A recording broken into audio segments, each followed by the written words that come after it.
Karenanya lanjutan laginya ya, wa bil walidaini ihsana, enggak cukup bagi seorang hamba apa hanya menyembah Allah, hanya tidak menyekutukannya dengan sesuatu, tapi juga hamba itu pun wajib buat dirinya bil walidaini ihsana, berbuat baik kepada orang tuanya.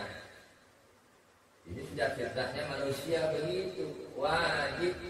Bab apa wajib? Ini perintah Allah. Allah yang suruh wa bil walidaini ihsana. Maka dari ini dari Al-Quran diketahui akan wajib membuat kebaikan kepada ayah bunda dengan perintahnya Allah Ta'ala atas yang demikian itu.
Bismillahirrahmanirrahim. Alhamdulillahi rabbil alamin. Wa bihi nasta'inu ala umurid dunya waddin. Wassalatu wassalamu ala sayyidina Muhammadin asyrafil anbiya'i wal mursalin wa ala alihi wa ashabihi ajma'in, amma ba'du. Faqad qala Syekh al-Musannif rahimahullahu ta'ala wa adaman nafa'a bihi wa bi barakati ulumihi wa bikum fid daraini amin. Rabbi yassir wa la tu'assir, Rabbi tammim bi khair. Pasal yang kedua, kita lanjutkan pelajaran kita halaman 5, pasal yang kedua. Adab yakni etika anak-anak kepada ayah bundanya. Bermula telah tersebut di dalam Quran perintah Allah Ta'ala membuat ibadah kepadanya dan membuat kebaikan kepada ayah bundanya dengan firman Allah Ta'ala wa'budullaha wa la tusyriku bihi syai'a wa bil walidaini ihsana. Artinya sembah oleh kamu kepada Allah Ta'ala dan jangan kamu menyekutui Allah Ta'ala akan sesuatu, dan pada ayah bunda kamu membuat kebaikan adanya. Ibu-ibu hadirat rahimakumullah, kita lanjut pelajaran kita ada kedua, pasal kedua menyinggung masalah adab etika seorang anak kepada kedua orang tuanya. Dalam firman Allah Subhanahu wa Ta'ala, wa'budullaha wa la tusyriku bihi syai'a wa bil walidaini ihsana. Ada dua perintah yang sudah menjadi kewajiban bagi setiap hamba. Yang pertama apa perintah Allah? Wa'budullah, sembahlah Allah Ta'ala, sujudlah kau kepada Allah Ta'ala, wala tusyriku bihi syai'a, dan jangan kau sekutuai Allah dengan sesuatu apapun.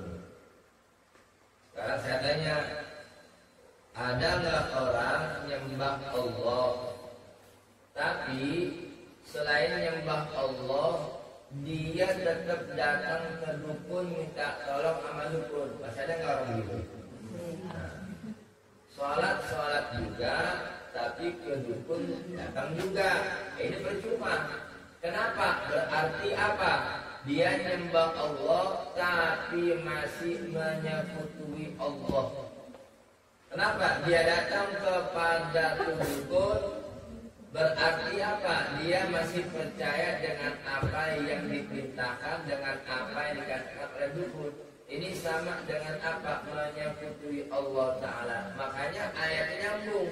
Wa'budullaha wa la tusyriku bihi syai'an. Dan sembahlah Allah. Terus saja apa? Wa la tusyriku bihi syai'an. Jangan kau sekutui dengannya akan sesuatu. Artinya kau ini sudah beriman kepada Allah, percaya sama Allah, ya minta sama Allah, sembah hanya kepada Allah, jangan menyembah yang lain. Di banyak manusia, apapun ada istilah mempertuhankan uang, mempertuhankan harta. Kayaknya kalau enggak sebab harta, enggak sebab uang, kayaknya ini enggak selamat. Nauzubillah min dzalik. Padahal selamat itu pemberian siapa? Allah Subhanahu wa Ta'ala.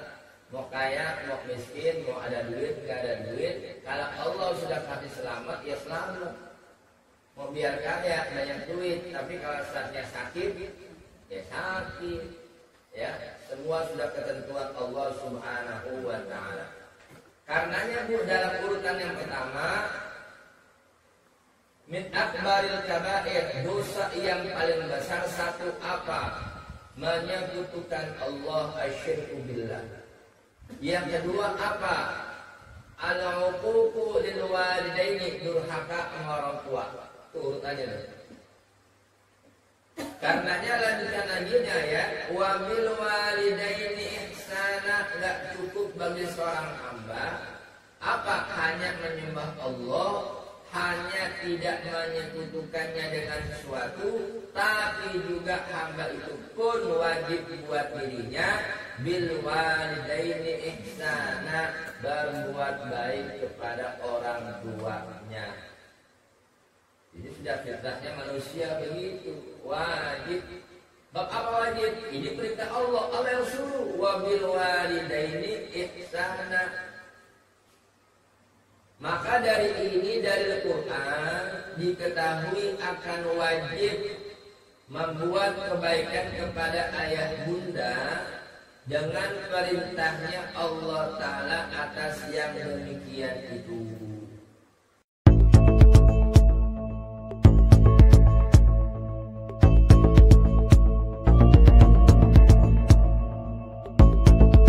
Jadi seorang anak harus memahami dulu bahwa ada kewajiban pada dirinya untuk berbuat patuh, taat, bakti kepada orang tua, lebih-lebih kepada yang namanya ibunda. Bagaimana perjuangan seorang ibu dari mulai mengandung berapa bulan, ya Allah, apalagi kalau sudah hamil tua, kesian perempuan, tidur terlentang salah, tidur miring salah, apa ini nungging, kegencet lain. Makanya kalau anak sampai durhaka sama orang tua, apalagi sama ibu, ya Allah, nauzubillah min dzalik. Ingat pada kisah Alqamah itu Bu, lihat Alqamah, ya salah seorang sahabat Nabi Sallallahu Alaihi Wasallam yang tidak diragukan lagi kualitas ibadahnya, puasanya, sedekahnya, subhanallah. Tapi lihat, Allah ingin menunjukkan kepada kita satu pelajaran sangat besar. Al-Qamah di akhir ayatnya, lihat. Tatkala Nabi mentalkinkan di telinganya la ilaha illallah, terkunci mulut Al-Qamah, nggak bisa ngomong apa-apa. Sampai Nabi utus sahabat, apakah Alqamah masih ada orang tuanya? Ya, ditanya sama istrinya tuh, masih ada, tapi yang ada ibunya. Nabi suruh sahabat samperin ibunya, tanya ada masalah apa? Ya, ikuti nggak ada bercanda. Ya, dia dimulai. Iya, jadi ternyata Alqamah masih ada ibunya, kata istrinya nih. Lihat, Nabi sudah bisa mengetahui kenapa kalau sampai seseorang di akhir hayatnya padahal dia ahli ibadah, tapi kok rasa-rasanya kayaknya mulut itu kunci bu, nggak bisa ucap kalimat tauhid la ilaha illallah. Ini pasti ada apa-apa nih, pasti ada salahnya nih, wabil khusus orang tua. Makanya ditanya dulu, masih ada orang tuanya nggak Alqamah? Ada, tapi tinggal ibunya. Nabi utus sahabat samperin ke rumah ibunya, tanya ada masalah apa dengan Alqamah. Temu, kata ibunya apa, singkat aja. Kata ibunya, kalau bahasa kita ibu, saya sakit hati sama Alqamah. Kenapa? Alqamah lebih mengutamakan istrinya ketimbang ibunya. Ini saya ngomong gini, semua para istri yang salah paham. Memang bu, di mana-mana suami harus mengutamakan istri. Tapi ibu juga sebagai seorang istri kan juga seorang ibu juga daripada anak-anak ibu. Artinya ibu aja punya ibu, suami ibu pun punya ibu. Ini yang membuat sakit hati ibunya Alqamah apa? Kalau bahasa kita, iya Alqamah punya bini, punya istri, cuman udah sampai lupa emak-emaknya gitu kira-kira bahasanya. Jadi nggak open, nggak perhatian, betul-betul cuekin. Sampai akhirnya apa? Ibunya merasa sakit hati. Kok Alqamah jadi begini? Ya, semenjak nikah sampai lupa, dia mulai lupa sama ibunya. Tuh. Makanya kalau sekarang anak sekarang nikah, iya sih. Namanya apalagi pengantin baru bu, ya kan? Tapi nanti udah bertahun-tahun, apalagi masih punya ibu, jangan dilupakan ibunya. Istri, kunci surganya ada pada keredoan suami. Anak, kunci keredoannya pada siapa? Pada ibunya khususnya. Nah itu, makanya suami itu pun dia berusaha bu menggapai ridho sang ibunya, mumpung ibu masih ada. Jadi maka ibu sebagai seorang istri jangan pernah cemburu kepada mertua. Dia kan ada budak zaman. Ada nggak mantu mertua sikut-sikutan? Paham nggak sikut-sikutan? Agak akur. Nggak boleh, jangan. Ya kalau ada kelas-kelas kecil salah paham dikit mah wajar kali. Tapi kalau sampai musuhan, nggak mau namanya mantu negor mertua, udah nggak tua nggak mau negor mantu. Ya Allah mesti gitu. Jangan, nggak boleh. Ya. Akhirnya kata ibunya Alqamah apa? Pokoknya aku nggak reda sama Alqamah. Sahabat balik nemui Rasulullah. Ya Rasulullah, kami sudah ketemu ibunya Alqamah.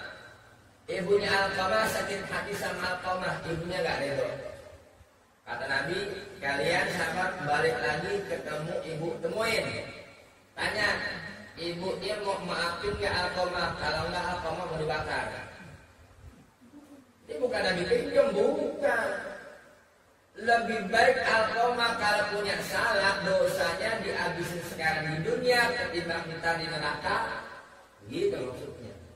Balik sahabat lapor ibu, bu, Rasulullah salam.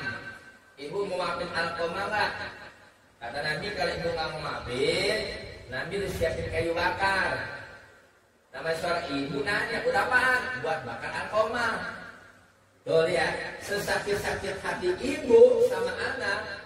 Nggak bakal ada namanya ibu tega, jangan kan ngeliat anak dibakar. Dengar anak mau dibakar, tega nggak?